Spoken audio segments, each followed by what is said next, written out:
Welcome back to Inside the Philippines. Pull up a chair for this one, because it's not the story you think it is. Tonight I want to tell you about a man named Wolfgang, 54 years old, from Gelsenkirchen, in the Ruhr Valley of Germany, coal country, or what used to be coal country. He spent his whole working life underground. 50 years in the deep seams, in the dark, in a job most of us couldn't do for a single shift. A big, quiet man with hands like cracked leather. The kind of man who doesn't say much, and means every word he does say. Now, Wolfgang wasn't some wide-eyed pensioner chasing a girl half his age. He wasn't naive. He wasn't a fool. He was, if anything, one of the most careful men you'll ever meet. A man who spent his life around things that could kill you if you stopped paying attention. So, when I tell you what happened to him over in the Philippines, understand that this isn't a story about a stupid man getting conned. It's something quieter than that, and in some ways, sadder. Because what happened to Wolfgang wasn't really a robbery. Nobody kicked in a door. Nobody ran off in the night. What happened to him was more like being handed a job he never applied for, and not noticing until he was already down the hole. He came looking for one thing. He found something that looked exactly like it. And the difference between those two things? That's the whole story. I'm not going to tell you how much he sent. I'm not going to tell you what he found out, or who told him, or how it ended. That's his to tell. But I'll say this. The moment he finally understood what he'd walked into, it wasn't rage he felt. It was something a lot more complicated. And it's going to stick with you. So here it is, in his own words, Wolfgang's story.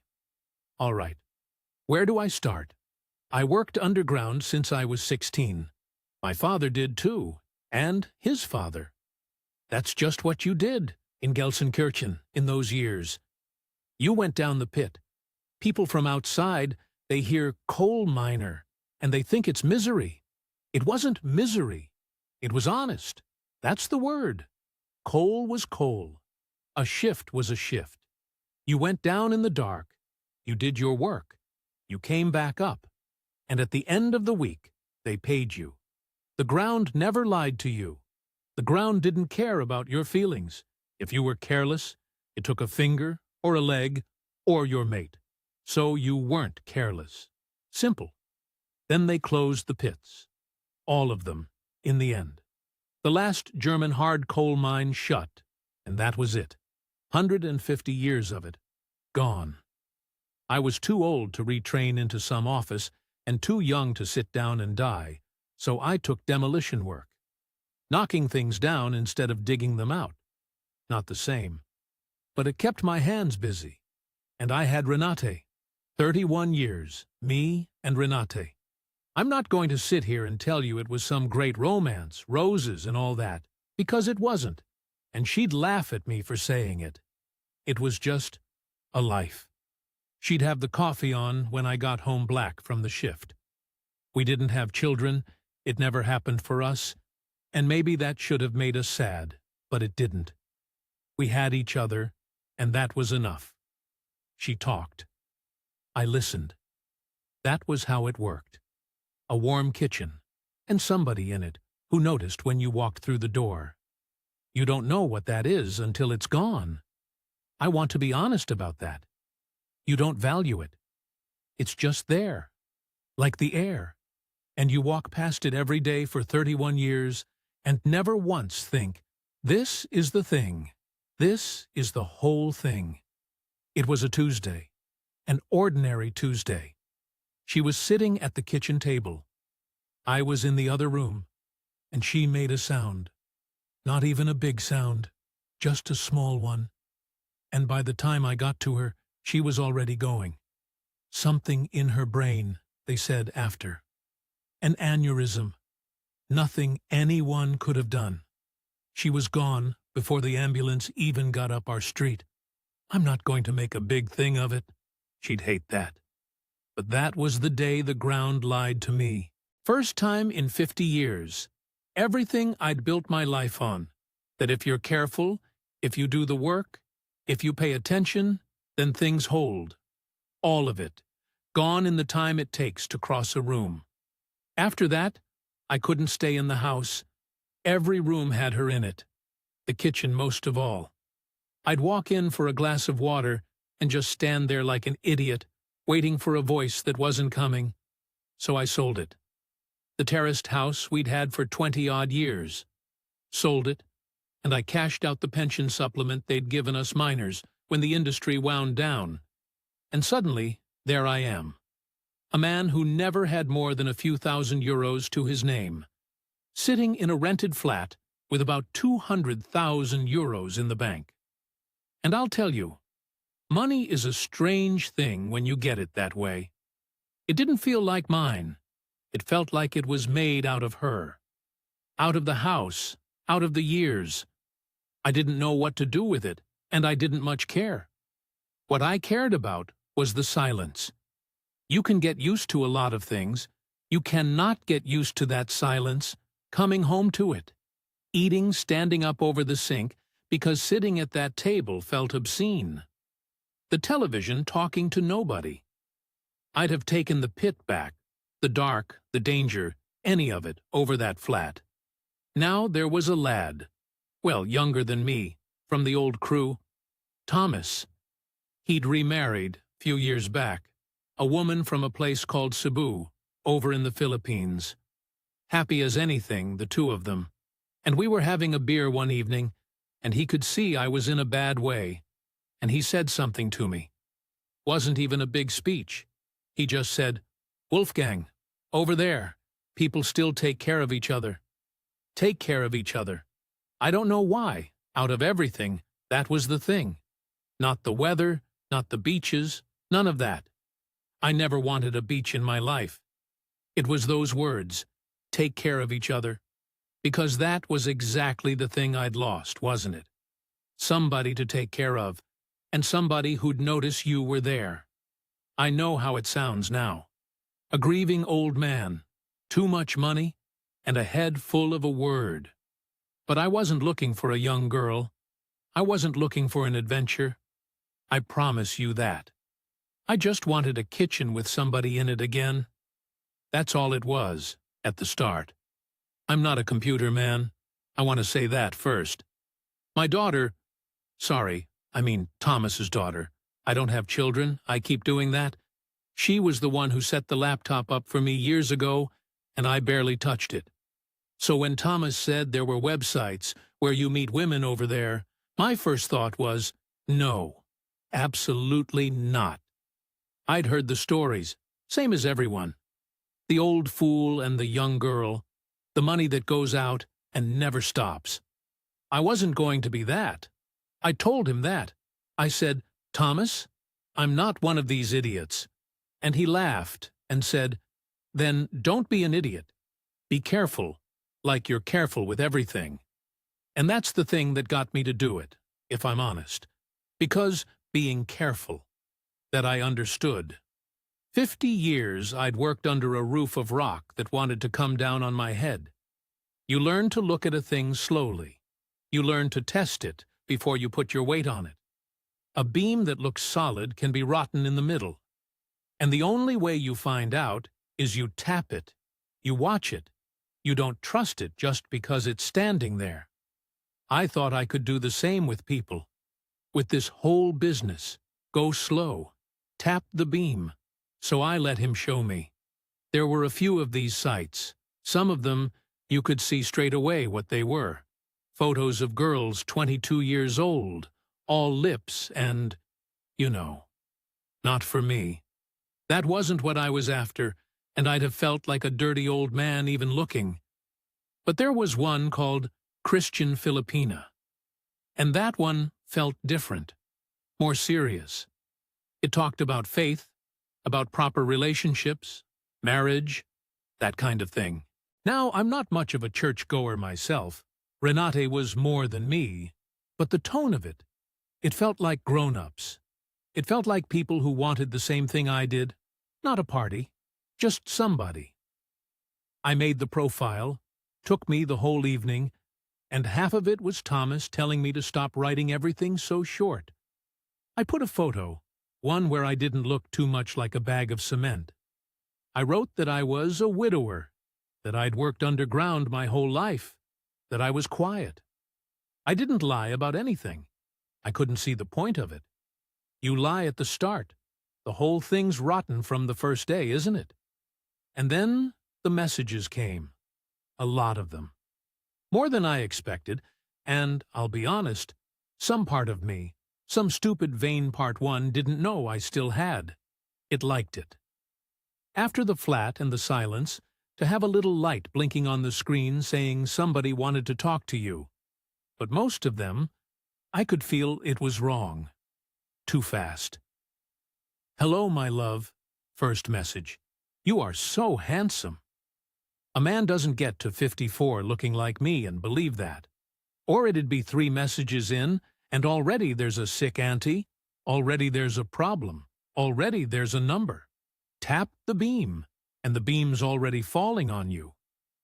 I stopped answering those. Then there was Marilou. Her first message. I remember it, because it annoyed me at the time, in a good way. She didn't say I was handsome. She said my profile was too short and she couldn't tell anything about me from it.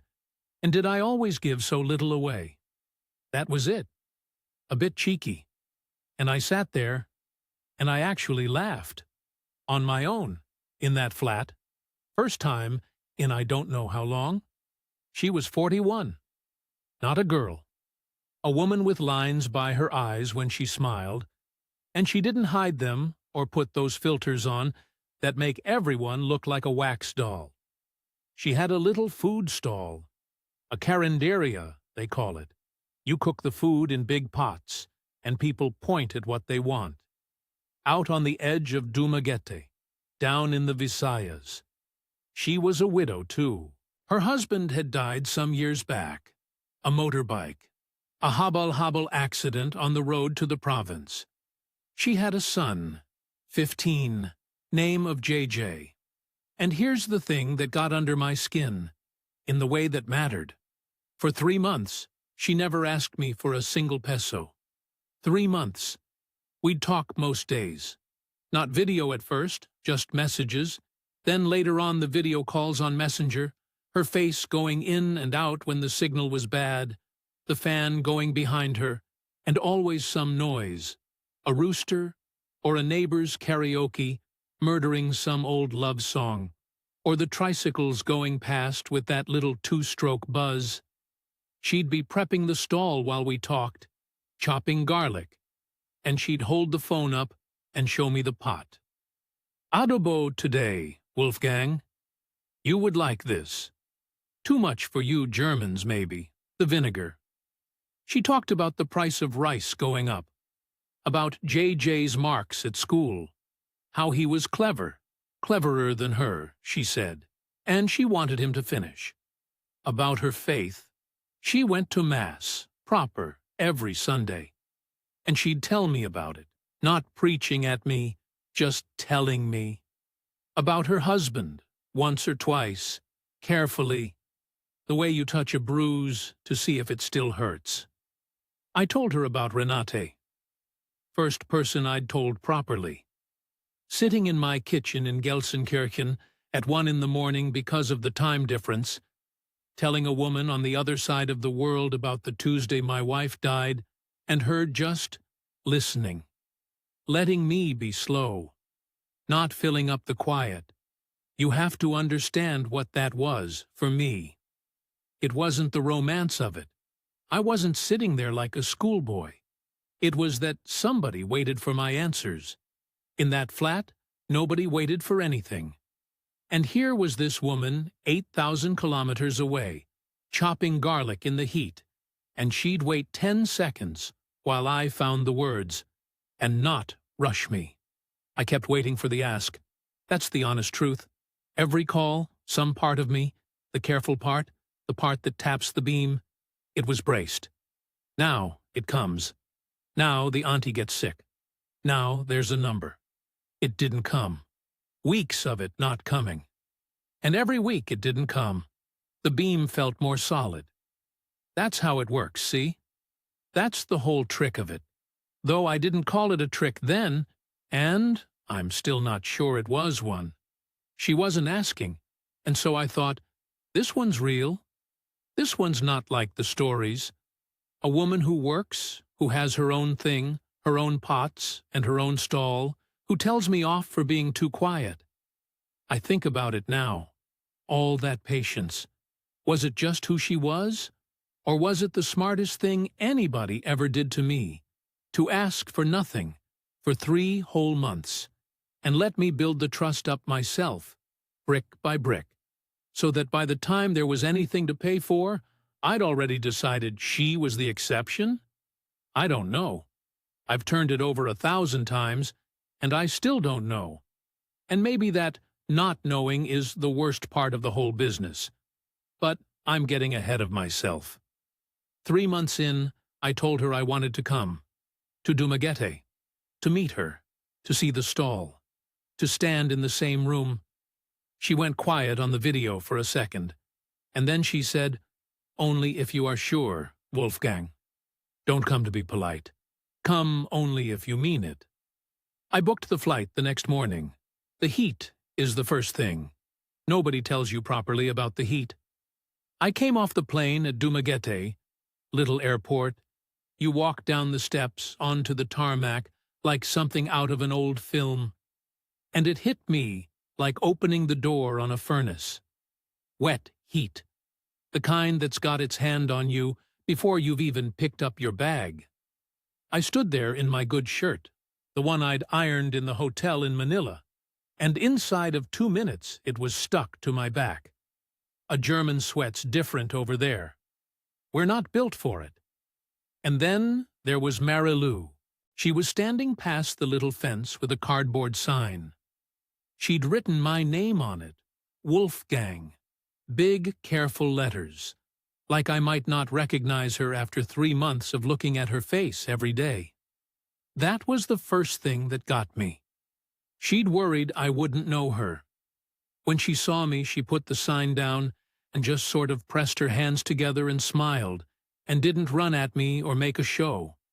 A bit shy, actually.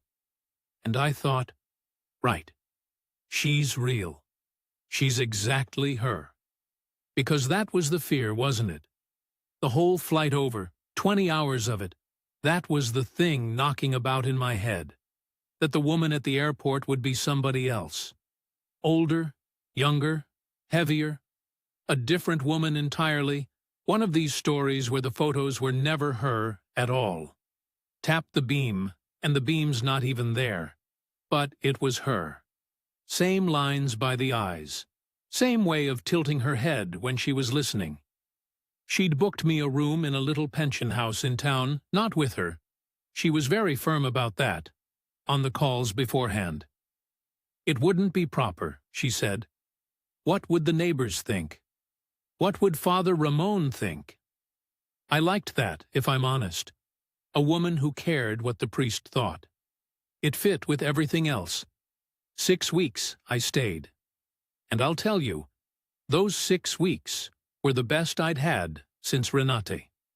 I'm not going to pretend otherwise just because of how it ended. The Carinderia was real. That's the thing I keep coming back to when people ask me, was it all a lie?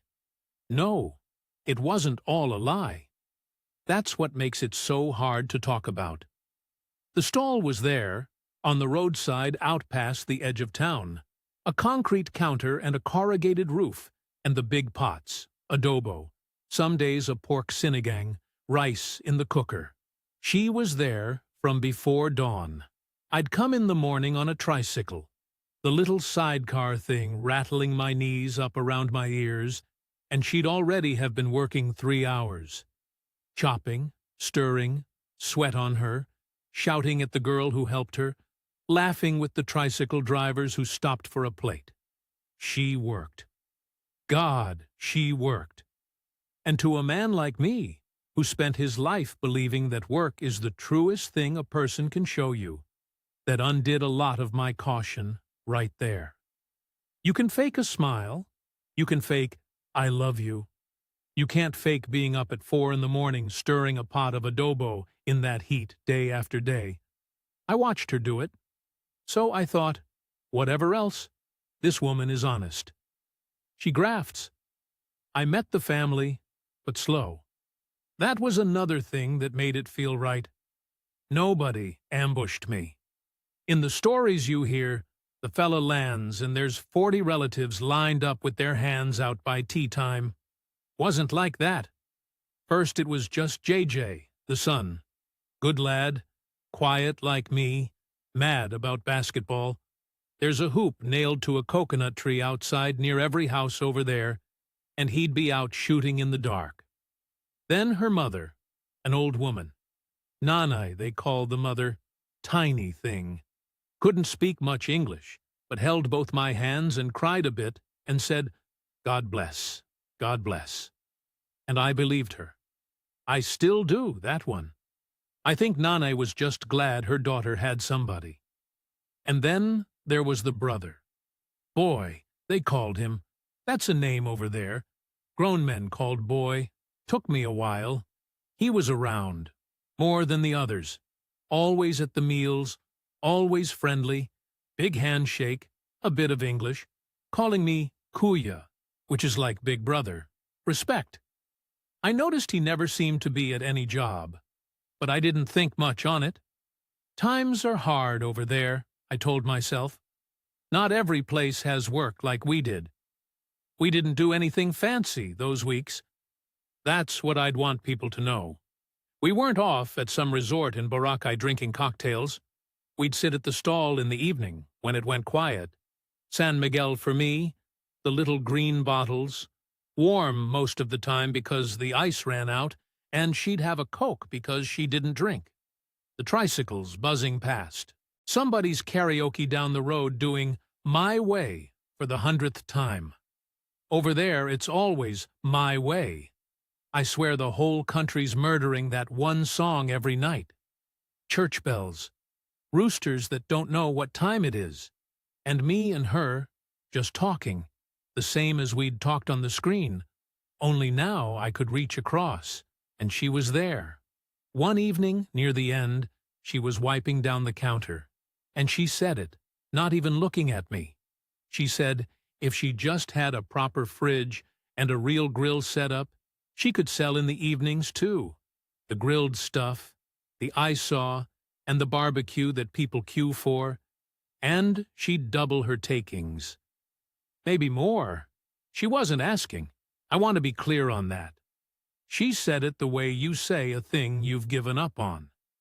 Then she changed the subject. And I lay awake that night in the pension, fan going, thinking about it. Here was a woman working herself to the bone, and the only thing between her and doing better was a bit of equipment. A fridge, a grill. To me, that wasn't giving money to a girlfriend. That was, I don't know, helping somebody help themselves. The most sensible thing in the world.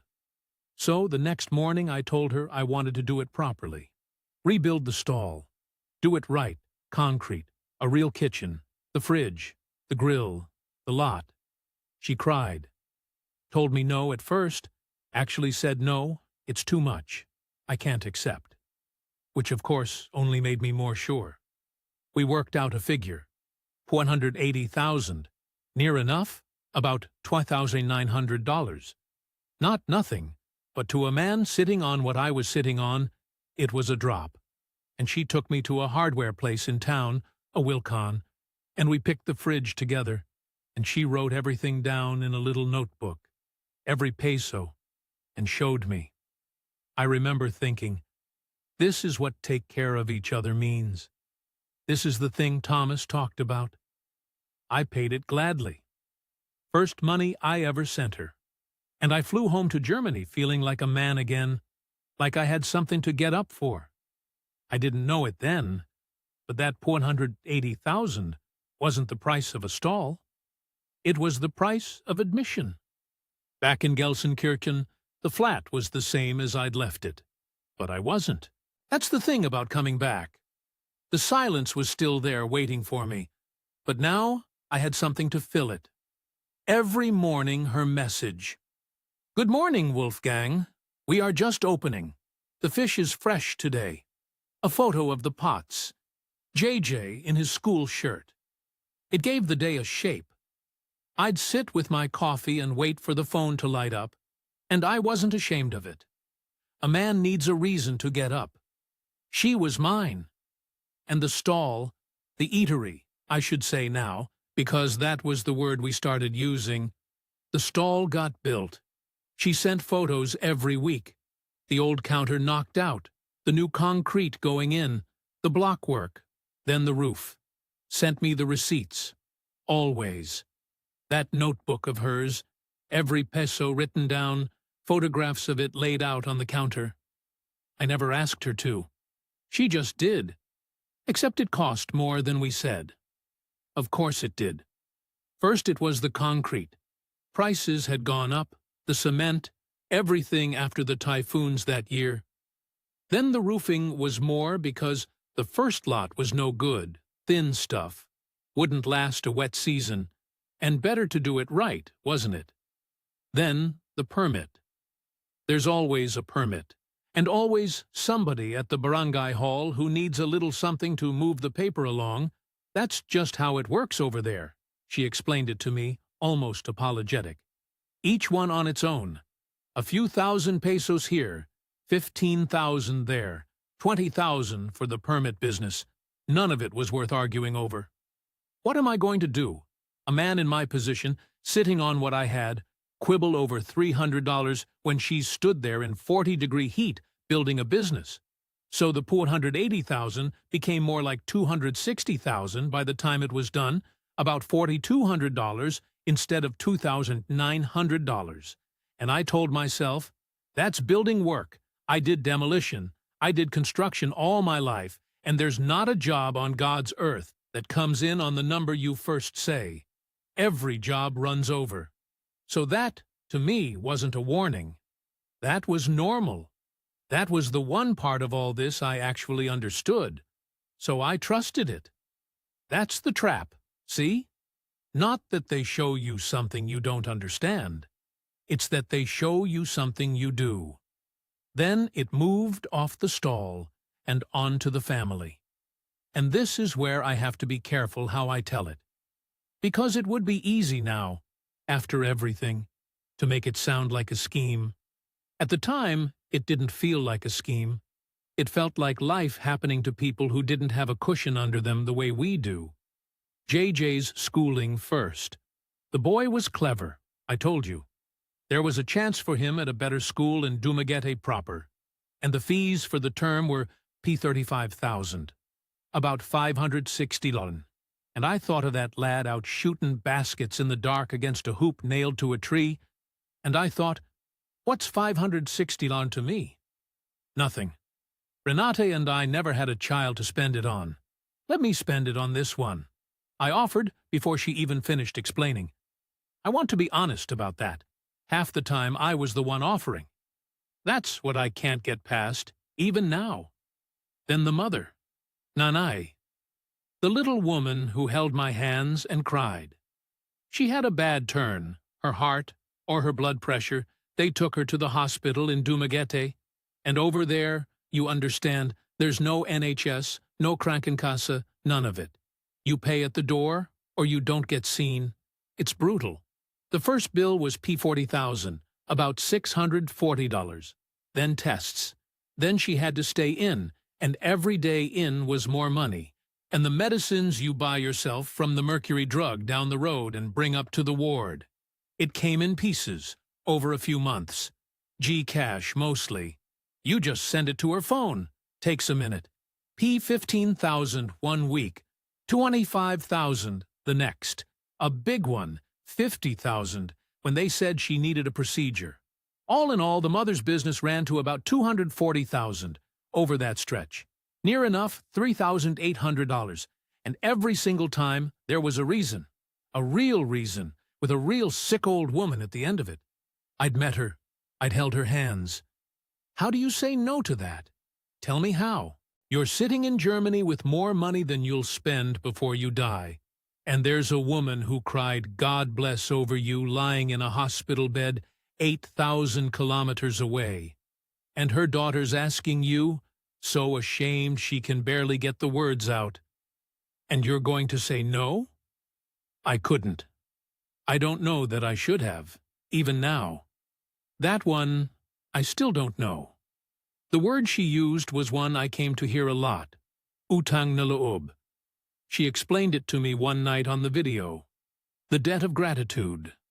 How over there, if somebody does something for you, you carry it. You owe it back. Forever, almost. She said it about her own family. How she carried them, being the eldest.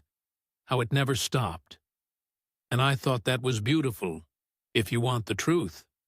Here's us in Germany. Put your old mother in a home and visit at Christmas if she's lucky. And here's these people who'd go without to keep the family whole. I admired it. I did.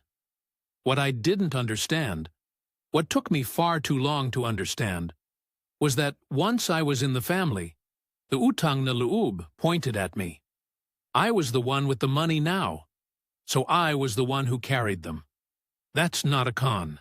That's just the machine, and I'd walked into it, and I was the biggest part in it now. There were things. I'll be fair to myself. I noticed things. The brother, boy, was always there. Every meal, every hospital visit, big Kuya Wolfgang, hand on my shoulder. Never once at a job. I asked Marilu once, gentle, what does boy do?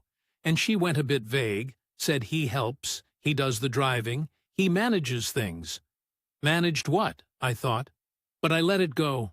And there was a rhythm I half noticed and told myself I was imagining. She'd go a bit quiet, a bit distant, couple of days, and then warm right up. Lovely. All my love, Wolfgang. I miss you so much.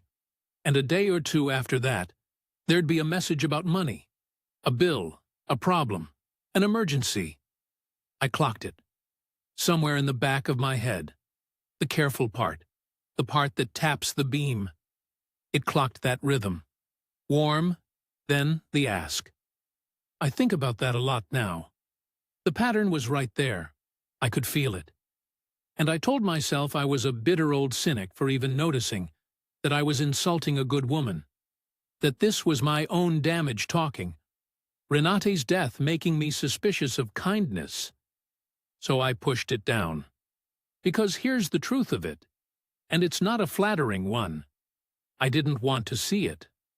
A man who's that lonely doesn't want to tap the beam too hard. Because what if it's rotten? Then you're back in the silent flat. Better a rotten beam that's still standing than no roof at all. And then, near the end of that year, on one of the calls, she said the thing that changed the size of everything. She said, Wolfgang, what if you had a real home here? Not the pension house, a place that was ours, for you when you come, for us, a house. I turned that word over for weeks, and you have to understand how it landed on a man like me. I'd spent my whole life underground digging out the stuff that heats other people's homes, and my own home, the one me and Renate had, I'd sold it because I couldn't bear to be in it. So the idea of building one, with my hands almost, I could picture it. A real thing, concrete and steel, something you can stand on and knock and it knocks back. To a miner, to a demolition man, a house is the most honest thing there is. You can't fake a house. It's either there or it isn't. That's what she knew, I think. Whether she knew it clever or knew it by accident, I still can't say. But of everything she could have proposed, a house was the one thing my whole nature was built to trust. So we talked about it, where it would go. And here's where it gets into the part that anyone who's spent 5 minutes reading about the Philippines will already be shouting at their screen. About. Because I knew. I want that on the record. I knew a foreigner can't own land over there. A Kano can own a condo in one of the towers in Cebu or Manila. Up to a point, they only let 40% of a building go to foreigners. But land, provincial land, a lot with a house on it? Never. Not in my name. Not ever. That's the law, and it doesn't bend. I'd read it. On the forums, the Expat forums, late at night. Fellas who'd built beautiful homes and lost the lot when it went bad, because the house sat on land that was never theirs and never could be. I read those, and I thought, what fools! What absolute fools! And then I did the same thing. So what does that make me? The land was Boy's, the brother. It had come to him and Marilu from the father, but it was in Boy's name, the whole parcel out in the province. A bit inland from Dumaguete, rice land and a scrub bit at the edge where the house would go. And the house itself would be in Marilu's name. Because we weren't married. Couldn't be, not quickly. Not with the annulment business. And I'll come to that. So it couldn't be joint? Couldn't be anything of mine? Her name? Her brother's land? And my money? I sat with that. I did. I'm not going to pretend I sailed into it blind. I asked her straight, on the video one night, Marilu, if this goes wrong between us, I've got nothing. No paper, no claim. You understand what I'm asking you? And she cried. Not the loud kind. She just went quiet, and the tears came, and she said, Wolfgang, you think I would do that to you? After everything? Is that who you think I am? And then, this is the bit, she said, if you don't trust me, we don't build it. Forget it. I would rather have no house and have your trust. Well, what's a man supposed to do with that? Because that's the master stroke, isn't it? If it was a stroke at all, she offered to walk away from it.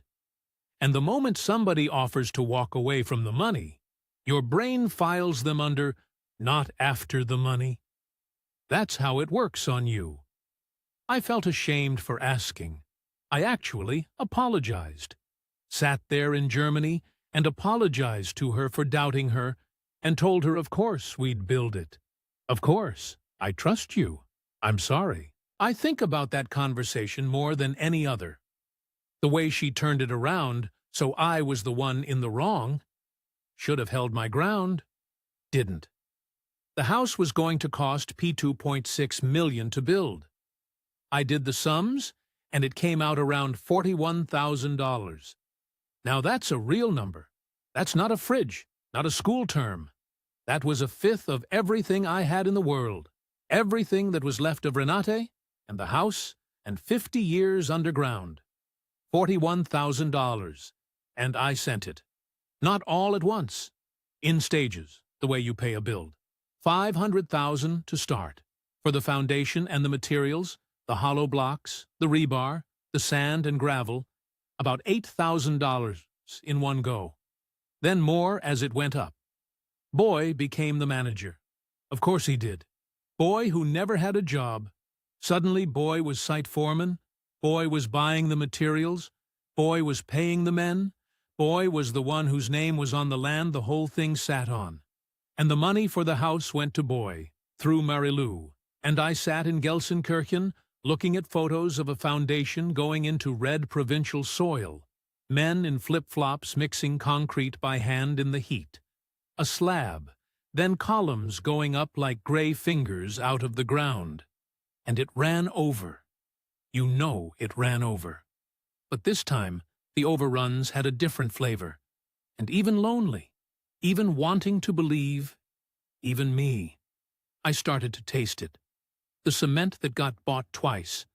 A delivery of blocks that never seemed to arrive but got paid for. Additional costs that didn't sound like building, they sounded like something else. I'd worked sites my whole life. I know what a bag of cement costs, and I know how many bags a slab that size takes. And the numbers coming back to me from boys' management. They were wrong. Not wildly. Just wrong enough. Padded. Skimmed. I told myself corruption's just built into everything over there. The permits. The inspector who needs feeding. The driver who takes his cut. All true, by the way. That part's true. But I was using a true thing to explain away a thing that wasn't just that. Then, on my third visit, I flew back out to see it, to stand on my own slab. I was staying in the province, in a half-built shell of what was supposed to be my home, sleeping on a camp bed, because it wasn't finished. And one night, I heard them. Boy and Marilou. Out on the unfinished porch, low voices in Cebuano, which I don't speak. Fast and sharp, an argument about money. I could hear that much in any language. And in the middle of it, clear as anything, my own name. Wolfgang. Then more Cebuano. Then a word I did know, because everyone knows it over there. Kano. Not said like a name, said like a thing. The Kano. Like you'd say the tractor, or the well. A resource on the property. I lay on that camp bed in the dark, mosquitoes at me, a rooster starting up somewhere even though it was the middle of the night, the smell of wet concrete and diesel, and for the first time I did the sum. The whole sum. Not stall, not school, not nane, not house.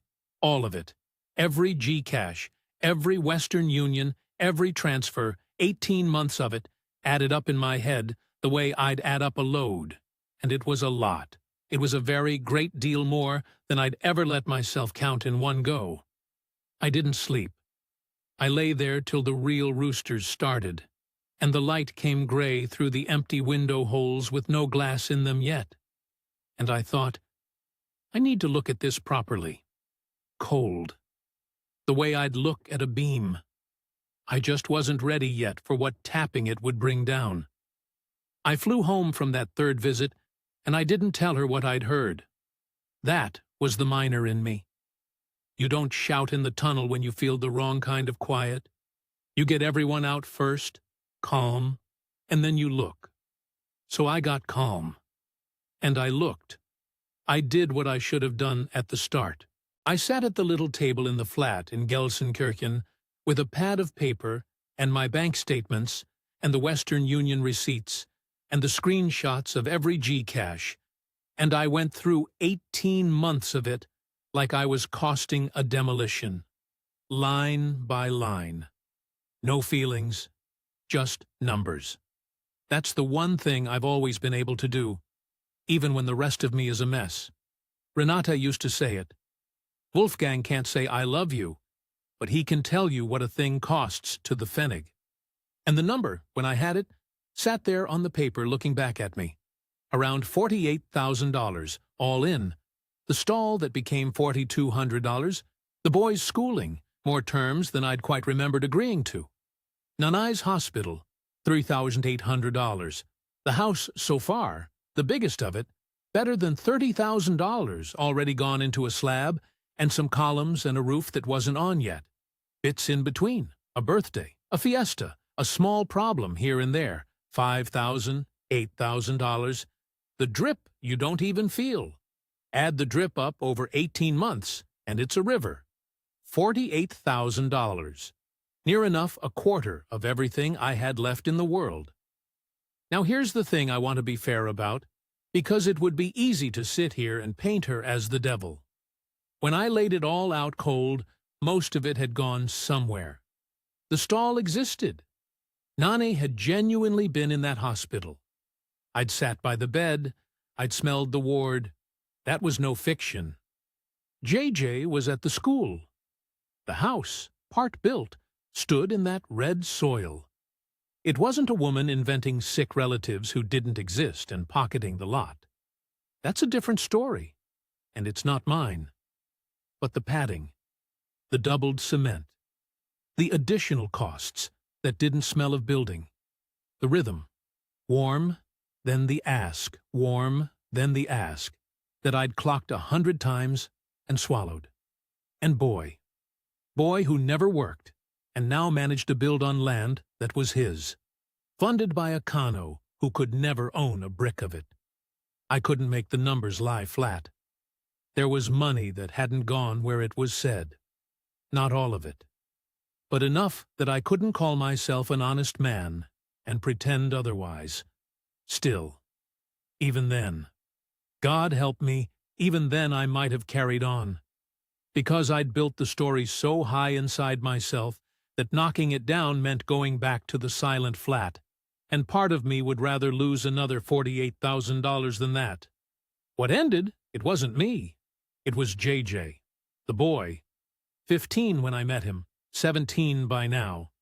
He'd always been decent with me, quiet, shy the way I was shy, and I'll be honest, of all of them, he was the one I don't know.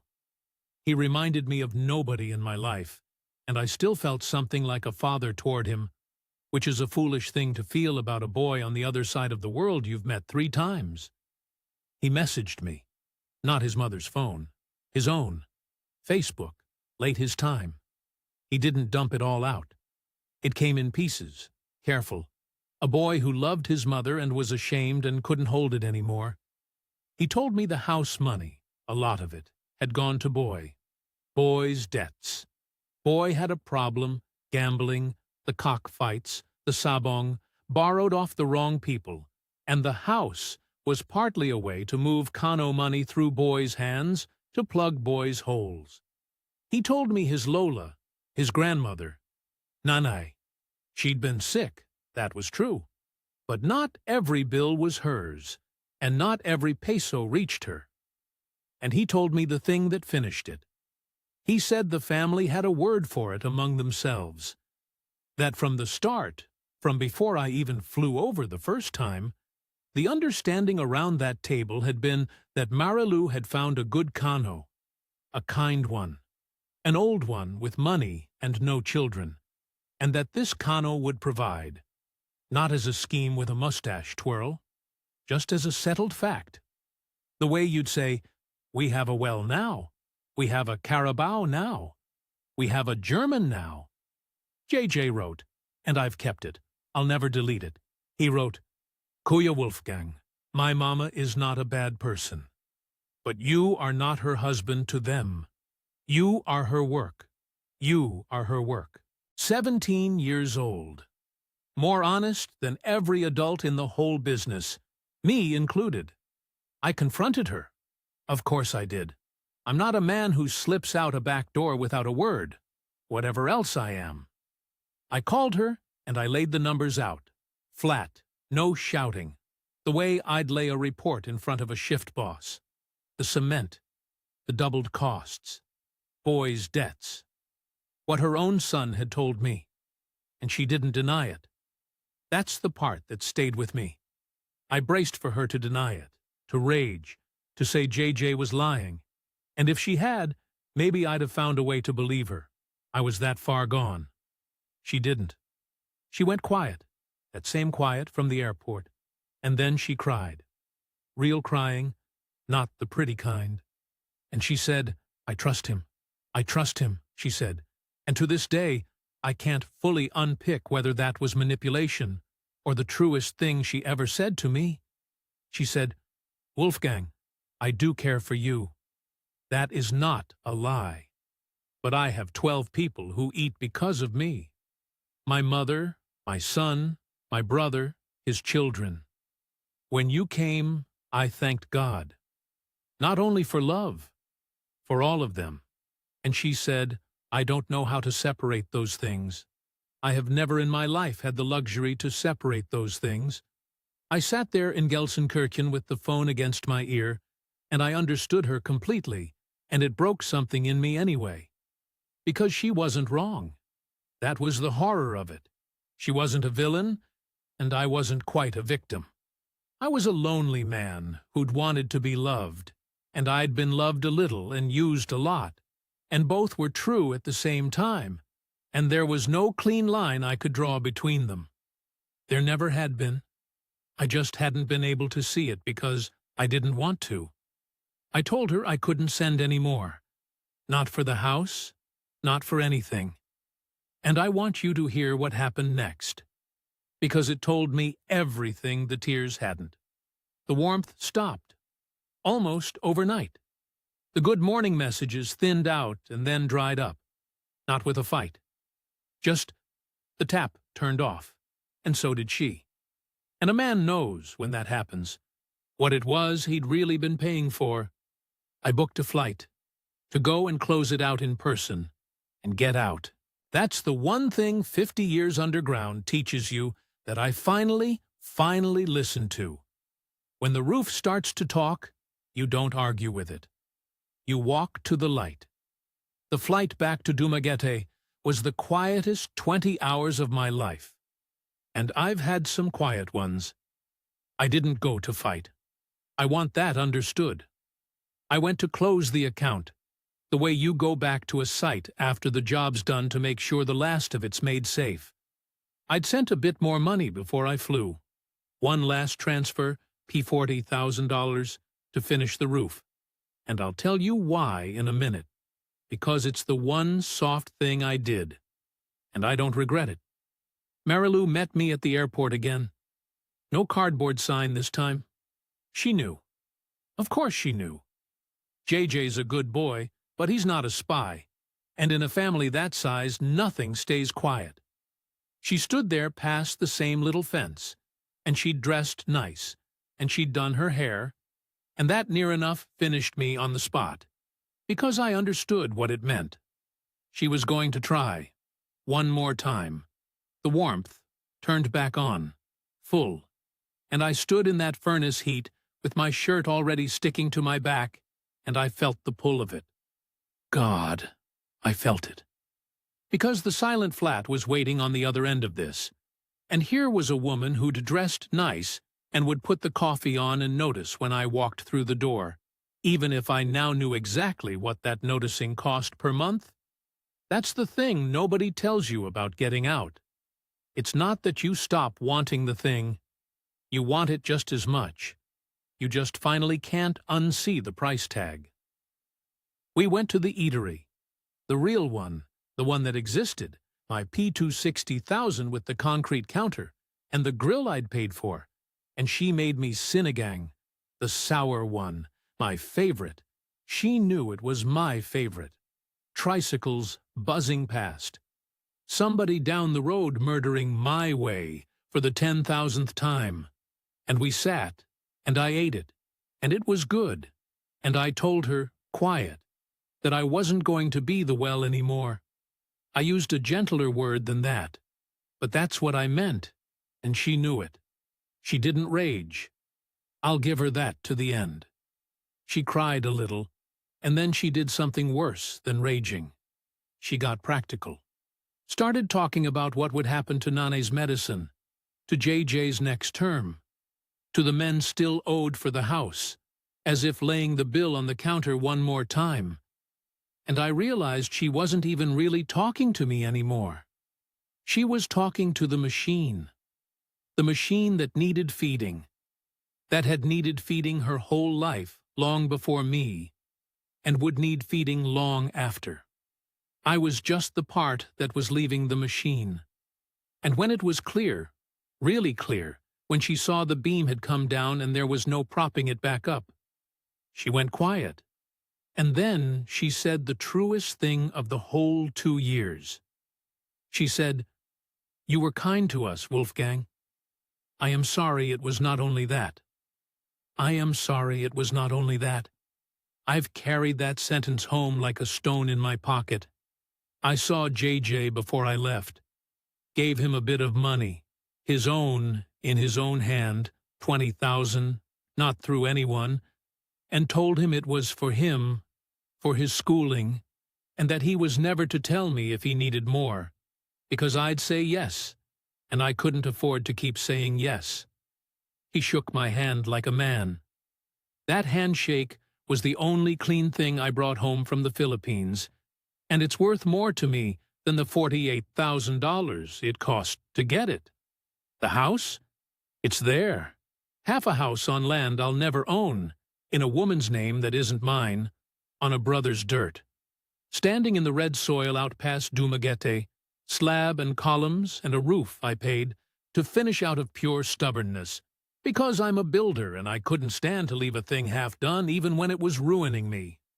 Let it stand. Let somebody live in it. Better than another euro chasing the last one. So, where am I now? I'm back in Gelsenkirchen. Same flat. The silence is still here. I won't lie to you and say I beat it, because you'd know I was lying. But I've got most of my money. That's the part one hold on to. I got out at $48,000. I've heard the other stories, the ones on this channel, the men who lost the whole 200, the whole 300, who sold the last thing they owned. I stopped at a quarter of it. A quarter of everything, gone. But 3/4 still there. In this game, walking away with 3/4 is what winning looks like, and don't let anyone tell you different. Here's what I'd say to you, to the man watching this at 1 in the morning, in a flat that's too quiet, with a woman's good morning message waiting on his phone. It's not that they're all liars. That's the easy lesson. And it's the wrong one. Marilou wasn't a liar, exactly. She cared for me, and she costed me, both at once. And where I come from, we think those two things can't share a room. And over there, they share a room their whole lives. She never had the luxury of pulling love and money apart. I did have that luxury, and I threw it away, because I was lonely enough to want the whole thing not to have a price. That's the real lesson. Not, beware the Filipina. Beware your own loneliness. It's the loneliness that does it, not the woman. The loneliness is what makes you stop tapping the beam. A man who's all right on his own can go over there with his eyes open and maybe find something real, because he can afford to walk away. And being able to walk away is the only thing that keeps you honest, keeps everyone honest. Go if you want to go. But sort out the silence first. Don't send a woman 8,000 kilometers away to fix a hole that's actually inside your own chest. She can't. And she'll cost you the price of the whole house finding out she can't. Set the number before you land. Not after. Before. The number you can lose and still walk home. And when the warmth turns on right before the ask, and it will, and you'll feel it, same as I did, don't call yourself a bitter old cynic for noticing. That noticing, that's not your damage talking. That's the beam. And that's the whole of it. That's what I've got. Thank you for listening to an old man. I hope it saves one of you the price of a house. And that's Wolfgang, 54 years old, from Gelsenkirchen, home again in the quiet, with most of his savings, and a handshake from a good kid he'll probably never see again. Here's what I want you to take from tonight, and it's the thing Wolfgang landed on himself, so I won't dress it up. This wasn't a scam story. Nobody put a gun to his hand. What happened to him lives in that gray space this whole channel keeps circling back to, where genuine affection and genuine obligation are braided together so tightly that even the people inside it can't tell you where one ends and the other starts. Marilou carried 12 people. That was real before Wolfgang, and it's real after him. He walked into a current that was already flowing, and for a while he mistook being needed for being loved. A lot of good men make that mistake. The lonely ones make it fastest. If you're watching this, and you see yourself in it, the quiet flat, the phone lighting up, the story you're building in your own head, hear the man. Fix the silence at home before you go looking for someone to fill it from across the world. Set your number before you land, and keep enough back that you can always, always afford to walk to the light. Wolfgang did, bruised, lighter by 48,000 euros, but still standing on his own ground. That's not a happy ending. But out here, it's close enough to call a win. I'm the host, and this has been Inside the Philippines.